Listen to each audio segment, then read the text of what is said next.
પોરબંદરની ખાડીમાંથી મહિલાનો કોહવાયેલી હાલતમાં મૃતદેહ મળી આવ્યો છે। જે મૃતદેહ જેલમાં રહેલા ગાંજાના આરોપી પુત્રને કપડાં દેવાનું કહી 5 દિવસ પહેલા ગુમ થયેલા મહિલાનો હોવાનું સામે આવ્યું છે, ત્યારે પોલીસે વધુ તપાસ હાથ ધરી છે।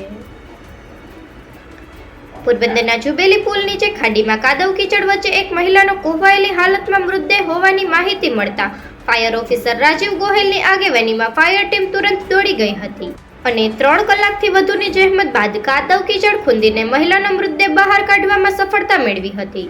મૃતદેહને બહાર કાઢી પીએમ માટે સરકારી હોસ્પિટલમાં ખસેડવામાં આવ્યો છે અને મહિલાની ઓળખ મેળવવા પોલીસે પ્રયાસો હાથ ધર્યા હતા, જેમાં પ્રાથમિક તપાસમાં એવું સામે આવ્યું છે કે આ મૃતદેહ છાયા એસબીઆઈ કોલોનીમાં રહેતા જેનુબેન પોલાભાઈ નાઈ નામના 64 વર્ષીય મહિલાનો છે અને ગત તારીખ 29ના રોજ તેના પુત્ર સાબિરને ખાસ જેલ ખાતે કપડાં દેવાનું કહી નીકળ્યા બાદ ગુમ થયા હતા, જે અંગે કમલાબાગ પોલીસ મથકમાં તેના પરિવારજનો દ્વારા નોંધ પણ કરાઈ હતી।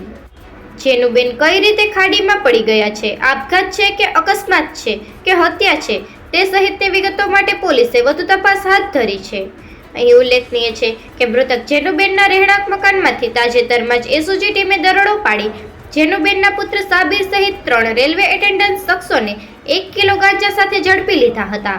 ત્યારબાદ સાબિર ખાસ જેલમાં જ છે। જોકે જેલના સૂત્રોમાંથી મળતી માહિતી મુજબ સાહિરને મળવા માત્ર તેના મામા જ આવ્યા હતા, તેની માતા એક પણ વખત આવી ન હોવાનું જાણવા મળે છે। નિપુલ પોપટ, પોરબંદર ટાઈમ્સ।